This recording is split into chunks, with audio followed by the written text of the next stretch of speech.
রহমতুল্লাহি ওয়া বারাকাতুহু। পবিত্র কোরআনুল কারীমের ৩২ নম্বর সূরা সূরা আস-সাজদার ১৩ নম্বর আয়াতে মহান আল্লাহ রাব্বুল আলামিন সুস্পষ্ট ঘোষণা দেন, আমি যদি ইচ্ছে করতাম তাহলে প্রত্যেক মানুষকেই বা প্রত্যেক ব্যক্তিকেই আমি হেদায়েত দান করতে পারতাম, কিন্তু আমার কথা সত্য হবে যে আমি জিন এবং ইনসান দ্বারা জাহান্নাম পরিপূর্ণ করব। মহান আল্লাহ রাব্বুল আলামিন উক্ত উক্তিকে বা আয়াতটিকে অনেকে অজ্ঞতার বশে বা না বুঝার কারণে, এই উক্তিটির গভীর তত্ত্ব সম্পর্কে না বোঝার কারণে বিষয়টাকে অন্যভাবে ডাইভার্ট করার চেষ্টা করছে বা করবে। অর্থাৎ সাধারণ মানুষ চিন্তা করবে বা হতাশাগ্রস্ত হয়ে যাবে যে আল্লাহ তো নিজেই ঘোষণা দিয়েছেন যে আল্লাহ চাইলে হেদায়েত দিতে পারতেন, কিন্তু আল্লাহ জিন এবং ইনসান দ্বারা জাহান্নাম পরিপূর্ণ করবেন। তাহলে আমার এখানে কি দোষ? নিশ্চয়ই আমাকে ওই জাহান্নামের অন্তর্ভুক্তির মধ্যে আমাকে শামিল করবেন আল্লাহ। আমাকে আগে থেকে আল্লাহ নির্দিষ্ট করে রেখেছেন যে আমি জাহান্নামে যাব, আর কি জান্নাতে যাবে না। বিষয়টা আসলে এমন না। খুব সূক্ষ্মভাবে চিন্তা করতে হবে যে আল্লাহ সম্পূর্ণ নির্দোষ। কেননা আল্লাহ তো পবিত্র কোরআনুল কারীমের সূরা ইউনূসের ৩৪ নম্বর আয়াতে এও বলেছেন যে আল্লাহ কোনো মানুষের উপর জুলুম করবে না, মানুষ নিজের উপর জুলুম করছে। তার মানে কি? আমরা আমাদের কৃতকর্মের জন্য আমরা জান্নাত এবং জাহান্নামে যাব, হেদায়েত প্রাপ্ত হবে এবং হেদায়েত প্রাপ্ত হব না, সম্পূর্ণ আমরা আমাদের কৃতকর্মের জন্য। উক্ত আয়াত দ্বারা এটাই স্পষ্ট প্রমাণিত, অর্থাৎ সূরা ইউনূসের ৩৪ নম্বর আয়াতে, অর্থাৎ মানুষ নিজের উপর জুলুম করছে। আচ্ছা, তারপর সূরা ইউনূসের ৭ নম্বর আয়াতে যদি যাই, সেখানে মহান আল্লাহ রাব্বুল আলামিন কি বলেছেন? উনি সেখানে স্পষ্টভাবে বলেছেন, যারা আমার সাক্ষাতের আশা করে না, অর্থাৎ যারা আমার সাক্ষাতের আশা লাভ করে না, যারা দুনিয়াবি চাকচিক্য নিয়ে পড়ে থাকবে বা দুনিয়াবি জীবনটাকে তার কাছে বড় মনে হবে, তাকে আমি সেই পথে পরিচালিত করব। তাহলে সেখানে বোঝা গেল যে আমরা আমাদের মহান আল্লাহ রাব্বুল আলামিন মানুষকে শ্রেষ্ঠ জীব হিসাবে আখ্যায়িত করেছেন, শ্রেষ্ঠ মাখলুকাত হিসাবে সৃষ্টি করেছেন। কি কারণে? শুধুমাত্র আমাদের বিবেক বুদ্ধির জন্য। কারণ মহান আল্লাহ রাব্বুল আলামিন তো আমাদেরকে বিবেক দিয়েছেন, আমরা আমাদের বিবেক মোতাবেক নিজেদেরকে পরিচালিত করব এবং সেই কৃতকর্মের দ্বারা আমরা ফলাফল পাবো, এটি স্বাভাবিক। তো সেই ক্ষেত্রে আল্লাহ রাব্বুল আলামিন বলেছেন মানুষের উপর নিজের উপর জুলুম করছে, আল্লাহ জুলুম করবে না।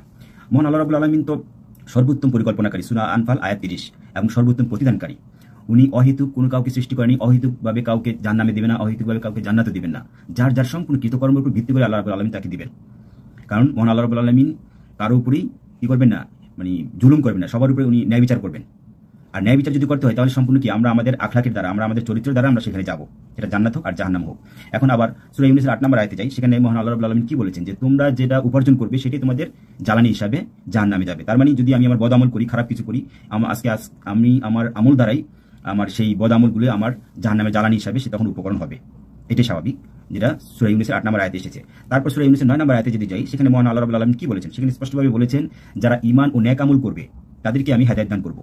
তার মানে এখানে স্পষ্ট বোঝা গেল যে মহান আল্লাহ রাব্বুল আলামিনের প্রতি আমাদের প্রথম থেকেই সুস্পষ্ট ধারণা থাকতে হবে, আল্লাহর সৃষ্টি সম্পর্কে আমাদের চিন্তা থাকতে হবে, আল্লাহকে নিয়ে সবসময় গবেষণা করতে হবে, চিন্তা করতে হবে, আল্লাহর প্রতি আমার তাওয়াক্কুল থাকতে হবে। তাওয়াক্কুল কথা হচ্ছে আল্লাহর উপর ভরসা থাকতে হবে, তাকওয়া থাকতে হবে। তাকওয়া করতে অর্থ হচ্ছে সর্বদা আল্লাহর প্রতি ভয় থাকতে হবে, এবং আল্লাহর উপরে এই তাকওয়া এবং তাওয়াক্কুল রেখে যখন আমি পরিপূর্ণ নিজেকে, আমার পূর্ণাঙ্গ জীবনটাকে পরিচালিত করব, অর্থাৎ আমি ভুল পথে যাব না, সর্বদা আমি আল্লাহকে নিয়ে চিন্তা করবো যে আল্লাহ একজন আছে, স্রষ্টা একজন আছে, যিনি আমাকে সৃষ্টি করেছেন, আমি তাকে নিয়ে ভাববো, আমি ওনাকে নিয়ে ভাববো, এবং ওনার সৃষ্টি জগৎ নিয়ে ভাববো, ওনার রহমত নিয়ে ভাববো, ওনার নিয়ামত নিয়ে ভাববো। যখন এগুলো ভাবতে থাকবো, যখন আল্লাহকে নিয়ে আমি ভাববো, তখনই আল্লাহ আমাকে হেদায়েত দিবেন। অর্থাৎ আমি টোটালি আল্লাহকে নিয়ে চিন্তা করবো না, আল্লাহর প্রতি উদাসীন থাকবো, আমি টোটালি গাফেল হয়ে থাকবো, আল্লাহ আমাকে হেদায়েত দিবেন কেন? আল্লাহ তো যার জন্য সূরা ইউনূসের ৭ নম্বর আয়াতে বলেছেন যে আমার সাক্ষাতের আশা করে না তাকে আমি হেদায়েত দিব না। অর্থাৎ যে দুনিয়াবি চাকচিক্য নিয়ে পড়ে থাকবে তাকে আমি সেই দিকে পরিচালিত করব। যে আমার সাক্ষাৎ লাভে আশা করবে তাকে আমি হেদায়েত দিব। যেটা সূরা ইউনূসের ৮ নম্বর আয়াতের কথা, সূরা ইউনূসের ৯ নম্বর আয়াতের কথা বললাম, যে ঈমান এবং নেক আমল যার থাকবে তাকে আমি হেদায়েত দিব। তার মানে সেই ঈমানটা আমাদের তৈরি করতে হবে পরিপূর্ণভাবে, যে আল্লাহর প্রতি পূর্ণ বিশ্বাস আনতে হবে, এবং নবী রাসূলদের প্রতি আনতে হবে, আসমানি কিতাবের প্রতি আনতে হবে, পুনরুত্থান জীবন হবে যে সেটার উপর আনতে হবে, পরকালীন জীবন একটা ব্যবস্থা আছে সেটার উপর আনতে হবে, এই জিনিসগুলো, তাকদীরের উপর বিশ্বাস আনতে হবে, মানে যেগুলো আল্লাহ ঈমান মজবুত করার জন্য, অর্থাৎ ঈমানের যেই ৭টি স্তর দেওয়া হয়েছে যেগুলো আমাদের মধ্যে থাকতে হবে, এগুলো পরিপূর্ণ থাকতে হবে। তারপর ইহসান থাকতে হবে, অর্থাৎ সর্বদা ভাবতে হবে যে আল্লাহ আমাকে দেখতেছে অথবা আমি আল্লাহকে দেখতেছি, এরকম একটা মন মানসিকতা সবসময় থাকতে হবে। ওই ধরনের ব্যক্তিদেরকে আল্লাহ একমাত্র হেদায়েত দিবেন। তার মানে হেদায়েতের বিষয়টা হচ্ছে সম্পূর্ণ আপনার নিজের উপরে, আপনার কৃতকর্মের উপর ভিত্তি করে আল্লাহ আপনি হেদায়েত দিবেন। আবার অন্য একটা আয়াতে এসেছে যে আল্লাহ বলেছেন আমার যাকে ইচ্ছা আমি তাকে হেদায়েত দান করি। হ্যাঁ, বিষয়টা তো ঘুরে ফিরে একই কথা আসতেছে। যাকে ইচ্ছা তাকে হেদায়েত দান করবেন, কাকে করবেন? যিনি হেদায়েতের প্রত্যাশা করবেন, হেদায়েতের পথে চলবেন, আল্লাহকে নিয়ে চিন্তা করবেন। প্রত্যেক নবী রাসূলগণের আপনি লাইফ হিস্ট্রি চিন্তা করে দেখুন, তারা কিভাবে হেদায়েত পেয়েছেন। তারা পৃথিবীতে আসার পর থেকেই তারা আল্লাহর সৃষ্টি জগৎ নিয়ে চিন্তা করতো, যে নিশ্চয়ই বিশেষ কেউ একজন আছেন যিনি এটা পুরোটা নিয়ন্ত্রণ করতেছে, আমাকে সৃষ্টি করেছেন, এই বিশ্বজগৎ সৃষ্টি করেছেন, এগুলো তারা ভাবতেন। এবং সর্বদা স্রষ্টাকে নিয়ে গবেষণা করতেন। যখন স্রষ্টাকে নিয়ে কেউ গবেষণা করবে, স্রষ্টার সাক্ষাৎ লাভ আশা করবে, প্রত্যাশা করবে, বা তাকে নিয়ে চিন্তা করবে, তখনই আল্লাহ তাকে হেদায়েত দিবেন। তার মানে প্রথম থেকে আমাদের সেই মন মানসিকতা তৈরি করতে হবে একটা হেদায়েত প্রাপ্ত হওয়ার জন্য। আসুন আরেকটা কথা বলি, সূরা আস-সাফের ২ নম্বর এবং ৩ নম্বর আয়াত নিয়ে একটা কথা বলি, তাহলে আরেকটু স্পষ্ট বুঝতে পারবেন। সূরা আস-সাফের ২ নম্বর এবং ৩ নম্বর আয়াতে মহান আল্লাহ রাব্বুল আলামিন ওই সকল ব্যক্তিদের উপরে লানত দেন এবং তাদের উপর অতিষ্ঠ হয়ে গেছেন যারা মনে মনে ধরে নেয় যে আল্লাহ যদি আমাকে হেদায়েত দিত তাহলে আমি অনেক ভালো হয়ে যেতাম, আমি অনেক ভালো কাজ করতাম, আমি নিশ্চয়ই সারাক্ষণ আল্লাহর ইবাদত বন্দেগী করতাম।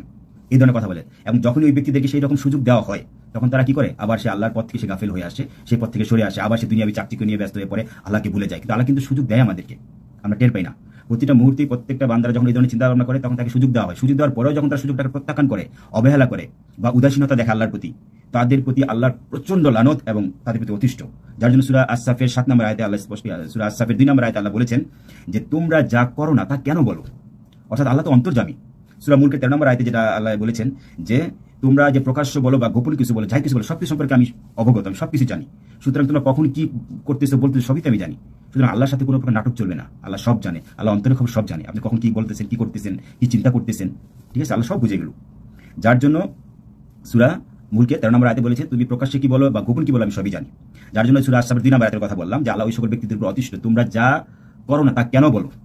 তারপর সূরা আস-সাফের 3 নম্বর আয়াতে উক্ত উক্তিটাকে আল্লাহ আরো জোরালোভাবে বলছে যে যেই সকল ব্যক্তিরা যারা মুখে বলে কিন্তু যারা করে না, অর্থাৎ তোমরা যা বলো তা করো না, তা মহান আল্লাহ রাব্বুল আলামিনের কাছে মানে তা আল্লাহর কাছে অতিশয় অসন্তোষজনক। মানে উক্ত উক্তিটাকে আরো জোরালোভাবে বলছে। প্রথমে বলছে কি তোমরা যা করো না তা কেন বলো, আর 3 নম্বর আয়াতে বলছে কি তোমরা যা করো না তা বলো তা আল্লাহর নিকট অতিশয় অসন্তোষজনক। তাহলে স্পষ্টভাবে বোঝা গেল যে আমার এই সার্বিক বিভিন্ন আয়াতগুলো থেকে যে হেদায়েতের বিষয়টা সম্পূর্ণ আমার নিজের উপরে। অর্থাৎ আমি হেদায়েত প্রাপ্ত হব কি না হব, আমার সেই প্রিপারেশন আমার নিজে থেকে তৈরি করতে হবে। আমার স্রষ্টার প্রতি আমার সেই ধ্যান থাকতে হবে, চিন্তা থাকতে হবে, তখনই আল্লাহ আমাকে সেই পথে পরিচালিত করবে। অর্থাৎ আপনি আপনার বিবেক দিয়ে যদি খারাপ পথে যেতে চান, আল্লাহ আপনাকে সেদিকে ছাড় দিবেন।